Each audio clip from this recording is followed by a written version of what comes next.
Hello বন্ধুরা, কেমন আছো সবাই? আশা করছি সকলে ভালো আছো। প্রিয় বন্ধুরা, আজকে তোমাদের জন্য নিয়ে এলাম আরও একটি নতুন গল্প।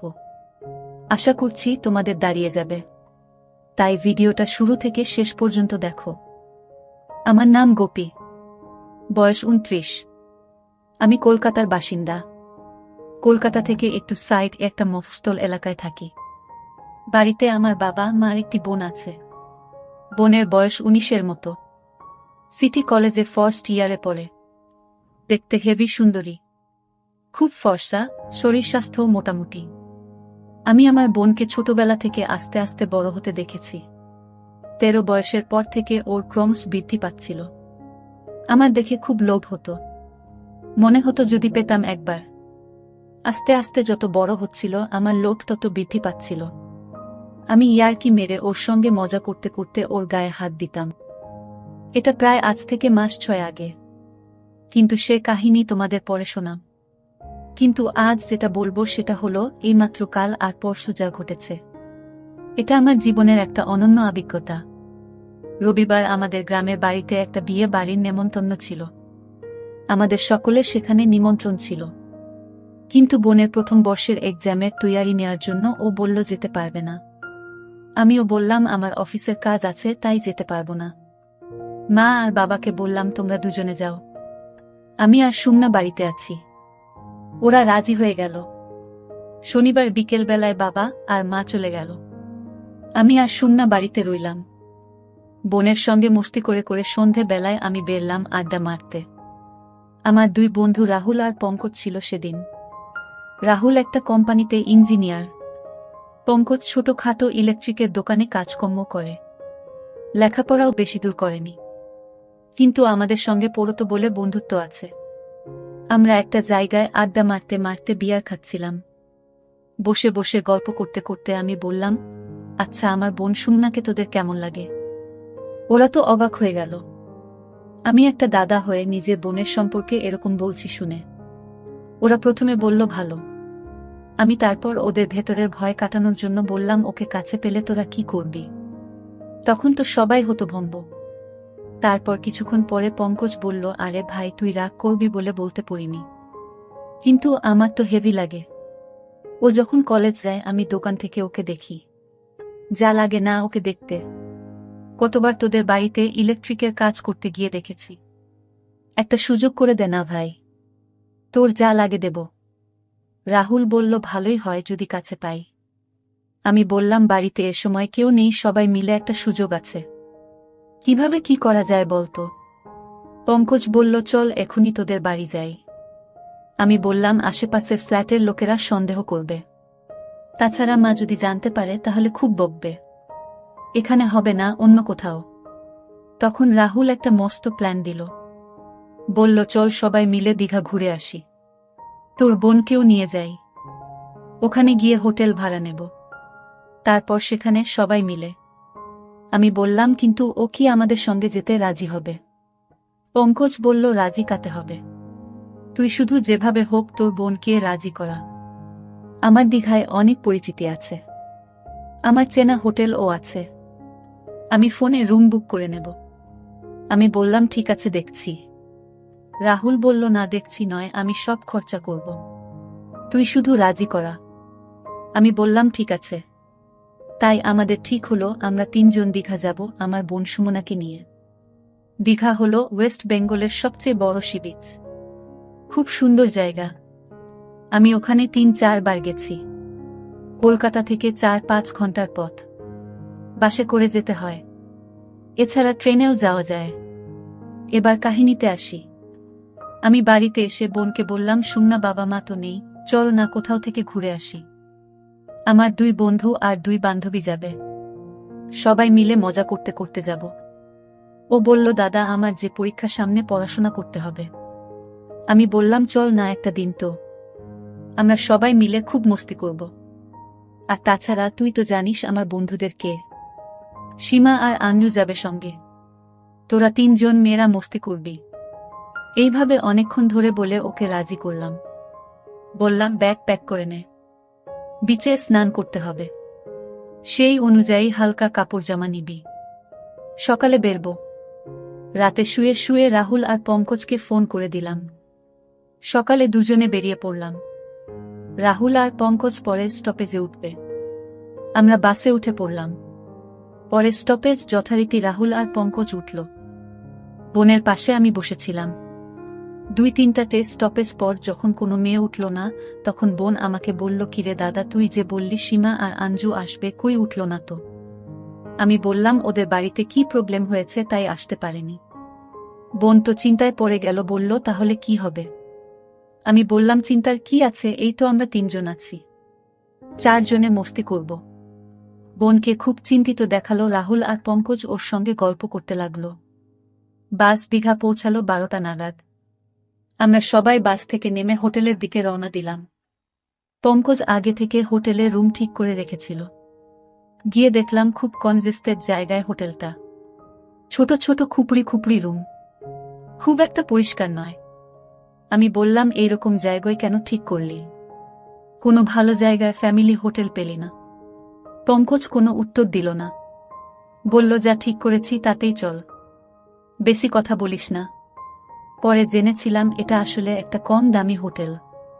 বাইরে থেকে যারা ওসব কাজের জন্য এখানে আসে তারা এখানে থাকে। এদের নিজস্ব সার্ভিসও আছে, কেউ কেউ সাথে নিয়েও আসে।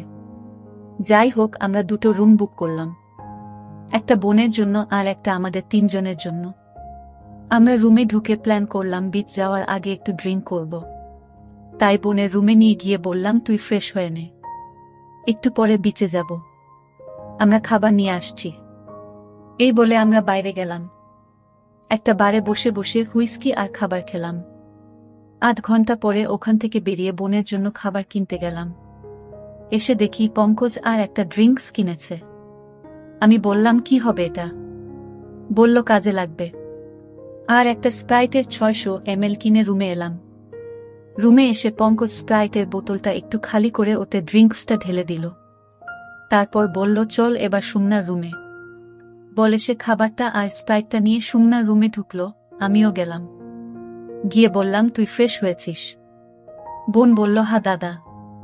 আমি বললাম, খেয়ে নে, তারপর বিচে যাব।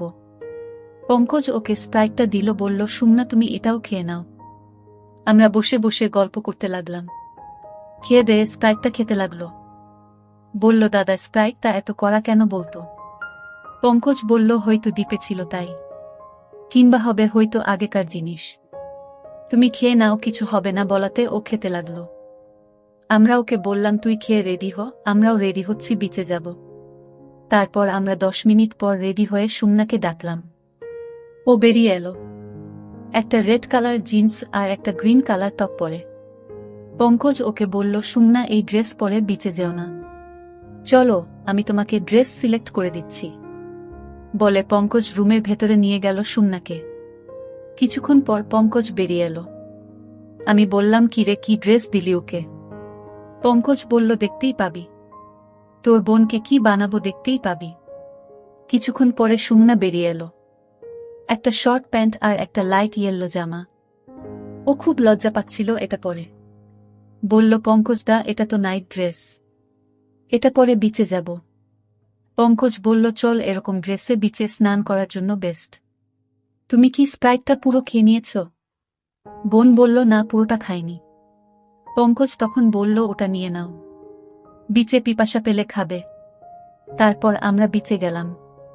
সানডের বাজার, তাই আজ বিচে খুব ভিড়। আমরা একটু সাইড কম ভিড় দেখে জলে নামলাম। সুমনা জলে বেশি দূর নামল না। আমরা অনেক দূর এগিয়ে গেলাম। কিছুক্ষণ পরে খেয়াল এলো সুমনা সেখানে একা আছে। ভাবলাম দেখে আসি। সামনে গিয়ে দেখলাম, কি হবে লাগছে, আশেপাশের কিছু চ্যাংড়া ছেলে ওকে হা করে দেখছে। আর বোন সেটা সম্পূর্ণভাবে বুঝতে পেরে অস্বস্তি ফিল করছে। ঠিক এমন সময় একটা বড় ঢেউ এলো। সুমনা এটার জন্য প্রস্তুত ছিল না, আর ও ছিটকে পড়ে গেল। ঢেউ এসে ওর জামার নিচের অংশটা তুলে দিল।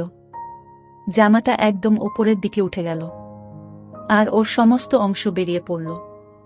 এটুকু আমাদের গরম করার পক্ষে যথেষ্ট ছিল।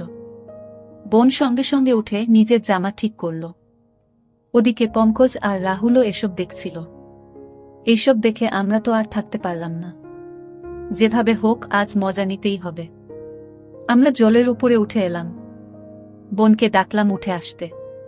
পঙ্কজ ওর কোমরে বাঁধা গামছাটা সুমনাকে দিল। বলল, চলো আমরা উপরে উঠে বসি। আমরা সবাই মিলে ডাবের জল খেলাম। পঙ্কজ বলল স্প্রাইটটা পুরোটা খেয়ে নিতে, কারণ আমরা ভালোভাবেই জানি যে ডাবের জলের সঙ্গে ওটা খেলে নেশা বেশি ধরে। কিছুক্ষণ পরে আমরা একটু সাইডের দিকে যাওয়ার প্ল্যান করলাম। বলে সমুদ্রের ধার ধরে হাঁটতে শুরু করলাম। কিছু দূর যাওয়ার পর একটা জায়গায় দেখলাম লোকজন তেমন একটা ছিল না। আরও একটু এগিয়ে গেলাম আমরা। অনেকটা যাওয়ার পর দেখলাম এখানে কেউ নেই। এখানে আমরা জলে নামার জন্য ঠিক করলাম। সুমনা বলল সে জলে নামবে না। আমি আর রাহুল সমুদ্রের জলে নেমে এগিয়ে গেলাম। পঙ্কজ সুমনাকে যাওয়ার জন্য বলছিল। সুমনা কিছুতেই যাবে না দেখে পঙ্কজ ওর হাত ধরে টেনে আনল। সুমনা বেশি দূর যেতে চাইল না। পঙ্কজ ও আর জেদ করল না। পঙ্কজ সুমনাকে জল ছেটাচ্ছিল। সুমানও পঙ্কজের সঙ্গে খেলছিল। ওরা দুজনে কোমর জলের মধ্যেই ছিল। আমরা ততক্ষণে অনেক দূর চলে গিয়েছি। সেখানে খুব মজা করছি। আমি আর রাহুল দূর থেকে পঙ্কজকে ডাকলাম, চলে আয় সুমনা, ওখানেই থাক। পঙ্কজ তখন সুমনাকে বলল, চলো ওদের কাছে যাই। বোন বলল, না পঙ্কজদা তোমরা যাও, আমি এখানেই আছি। পঙ্কজ আর কথা শুনল না। ওকে টানতে টানতে এগিয়ে গেল ক্রমশ গভীর জলের দিকে। বোন ভয় পেল, বলল আমি যাব না। পঙ্কজ তাকে নিয়ে এগিয়ে গেল আরও গভীর জলে। এবার বোন খুব ভয় পেল আর পঙ্কজের গলা জড়িয়ে ধরল। পঙ্কজ এই সুযোগটাই খুঁজছিল। আমরা এবার বুঝতে পারলাম পুরো ব্যাপারটা। রাহুল ছুটে এগিয়ে গেল ওদের দিকে। পিছন থেকে গিয়ে সুমনাকে জড়িয়ে ধরল। সুমনা ভয় পেয়ে একবার রাহুলের গলায় আর একবার পঙ্কজের গলায় ঝুলতে লাগল। বোন খুব ভয় পেয়েছিল, তাই সে ওদের মনভাব বুঝতে পারল না। এরপর আমি গিয়ে পৌঁছালাম ওখানে। বোন আমাকে দেখে ভয়ে আমার গলা জড়িয়ে ধরল। রাহুল আর পঙ্কজ পিছন থেকে মজা নিতে লাগল। পঙ্কজ ওকে বোঝাতে লাগলো ভয় নেই। রাহুল ওর খোলা থাইয়ে হাত বোলাতে লাগল। সবাই মিলে সুমনাকে নিয়ে খেলতে লাগলাম। আমার বেচারি অসহায় বোন একবার আমার গলায় একবার বন্ধুদের গলায় ঝুলতে লাগল। এইভাবে খেলতে খেলতে সুমনার জামার নিচের দিকের দুটো বটন খুলে গিয়েছিল। আমরা এবার সেদিকে মনোযোগ দিলাম। আমি লক্ষ্য করলাম কি অসাধারণ দেখতে আমার বোন, কি চকচক করছে ওর স্কিন। এবার বোন বুঝতে পারল ওর সঙ্গে কি হচ্ছে, কিন্তু ওর কিছু করার ছিল না। ও বলতে লাগলো, দাদা আমায় ছেড়ে দে। আমরা ওকে জলের উপরে বসিয়ে দিলাম। তিনজন মিলে অবাধ খেলায় মেতে উঠলাম। তারপর পঙ্কজের গামছাটা আমি ওকে দিলাম, সেটা দিয়ে বোন তার নিচে বেঁধে আমাদের সঙ্গে হোটেলের দিকে রওনা হলো। হোটেল গিয়ে আমরা সবাই বোনের রুমে ঢুকলাম। বোন ওই অবস্থায় বিছানায় বসে কাঁদতে লাগলো। ভাবতে লাগলো কিভাবে ও আমাদের কাছে বিলি হয়ে গেল। তখনও কি আর বুঝতে পেরেছিল যে ওর সঙ্গে আরও কি কি হতে চলেছে। কিন্তু আমাদের তখন ওর অবস্থা ভাবার মতো সময় নেই। পঙ্কজ এসে ওকে বিছানার ওপরে ফেলে দিল। আমার বোন সুমনার অবস্থা ওঠার মতো ছিল না। সে একদম চুপচাপ শুয়েছিল। প্রচণ্ড ক্লান্ত অবস্থায় মাঝে মাঝে ফুপিয়ে ফুপিয়ে কাঁদছিল, কোনো কথা বলছিল না। পঙ্কজ আর রাহুল ওকে তুলে ধরে আস্তে আস্তে বাথরুমে নিয়ে গেল। আমিও গেলাম পিছু পিছু। বাথরুমে গিয়ে আমরা তিনজনে মিলে সুমনাকে স্নান করিয়ে দিলাম। ভালো করে সাবান মাখিয়ে সুমনাকে স্নান করিয়ে দিলাম। আমরাও স্নান করে নিলাম। তারপর স্নান করে বেরিয়ে সুমনাকে ভালো করে মুছিয়ে দিলাম আর নিজেরাও মুছে নিয়ে চুপচাপ বেডে শুয়ে পড়লাম। আফটার অল সবাই খুব ক্লান্ত ছিলাম, তাই সবাই ঘুমিয়ে গেলাম। বোনের ঘুম ভাঙল সন্ধে বেলার একটু আগে। ঘুম ভাঙতেই নিজেকে সকলের মাঝে ওই অবস্থায় পেয়ে খুব কাঁদতে শুরু করল। ওর কান্নায় আমারও ঘুম ভেঙে গেল। আমি ওকে বুঝিয়ে বললাম যা হয়েছে ভুলে যেতে, কিন্তু বোন খুব কাঁদছিল। পঙ্কজ ও রাহুলের ঘুম ভেঙে গেল। ওরাও বোনকে বোঝাতে লাগলো যা হয়েছে সব ভুলে যেতে। পঙ্কজ বলল আমাকে খাবার আনতে, সবার খুব খিদে পেয়েছে। সুমানা ও কিছু খেয়ে নেবে। আমি উঠে ড্রেস পরে খাবার আনতে বেরিয়ে গেলাম। ওদেরকে বললাম তোরা এবার আমাদের রুম যা আর সুমানা ড্রেস পরে নিক। ওরা বলল হ্যাঁ তুই যা, আমরা দেখছি। আমি তো বেরিয়ে গেলাম খাবার আনতে। 10-15 মিনিট পরে খাবার নিয়ে রুম এসে দেখলাম ওরা সবাই একই অবস্থায় আছে। আমি তো অবাক হয়ে বললাম, কিরে তোরা এবার যা রুম এ, এসব কি হচ্ছে এখনো? এবার ওকে একলা ছেড়ে দে। বোনের কান্না আরও বেড়ে গেল আমার কথা শুনে। সে আমার কাছে ছুটে এসে বলল, দাদা ওরা আমাকে ব্ল্যাকমেল করছে। ওরা মোবাইল এ আমার ফটো আর ভিডিও রেকর্ড করে রেখেছে। এখন ওরা আমাকে ব্ল্যাকমেল করছে। আমি রাহুলকে বললাম, কিরে এসব কি করছিস? পঙ্কজ বলল, চিন্তা করিস না ভাই, তোর বোনকে আজ দীঘার সার্ভিস বানাবো। আমি তো খুব রেগে গেলাম। বললাম, চল তোরা এবার এ ঘর থেকে যা। পঙ্কজ বলল, এই ঘর থেকে কেউ যাবে না, সবাই এই রুমেই থাকবো আর এই অবস্থাতেই থাকবো, তোর ভালো লাগুক বা না লাগুক। বেশি কথা বললে তোর বোনের ফটো গোটা দুনিয়া দেখবে, ইন্টারনেটে ছেড়ে দেব। আমি ভয় পেয়ে চুপ করে গেলাম। ভাবতে থাকলাম এরা আমার বোনকে নিয়ে কি করার প্ল্যান করছে। তারপর কথা না বাড়িয়ে সবাইকে খাবার সার্ভ করলাম। বোন কাঁদতে কাঁদতে খেয়ে নিল। কিছুক্ষণ পরে সবাই মিলে ড্রেস পরে বাইরে বেরোতে গেলাম। ওরা বোনকে সঙ্গে নিয়ে গেল। চারদিক ঘুরতে ঘুরতে ওরা দুজন বারবার আমার বোনের অসভ্যতামি করছিল। কিছুক্ষণ ঘোরার পর একটা শপ থেকে ড্রিঙ্কস কিনে নিল বেশি করে। আমি বললাম, এত কে খাবে রে? পঙ্কজ বলল, খাওয়ার লোক আছে। কিছুক্ষণ পরে হোটেলে ফিরে রুমে ঢুকলাম আমরা। পঙ্কজ বাইরে বেরিয়ে গেল। আমি কিছু বুঝতে পারলাম না। বাইরে দেখতে বেরিয়ে দেখলাম পঙ্কজ হোটেল ম্যানেজার এর সঙ্গে গল্প করছে। ম্যানেজার হাসতে হাসতে ওর সঙ্গে কি সব গল্প করছে। কিছুক্ষণ পরে পঙ্কজ রুম এসে গেল। আমরা সবাই ড্রিঙ্কস খেতে বসলাম আর সুমানা এক কোণে বিছানায় বসেছিল। পঙ্কজ বলল, এসো রানী, আমাদের পানি ঢেলে দাও। সুমানা না বলল। পঙ্কজ উঠে গিয়ে জোট করে বোনকে নিয়ে এলো আর বলল, আমরা যা বলছি সেটাই কর, তবে তোর ভালো হবে, না হলে কি যে হবে সেটা জানিস তো।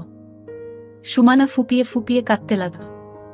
চুপচাপ চলে এসে আমাদের ড্রিঙ্কস ঢেলে দিতে লাগল। পঙ্কজ বলল, এবার নাচতে শুরু করো রানী, বলে রাহুল উঠে গান চালিয়ে দিল। আমার বোনকে ওরা সামনে রেখে বলল, এবার নাচো রানী। বোন অসহায় অবস্থায় ড্যান্স শুরু করল। কিছুক্ষণ পরে কলিঙ্গ বেল বেজে উঠল। পঙ্কজ বলল, আমাদের নতুন অতিথি এসেছে, বলে দরজাটা খুলে দিল।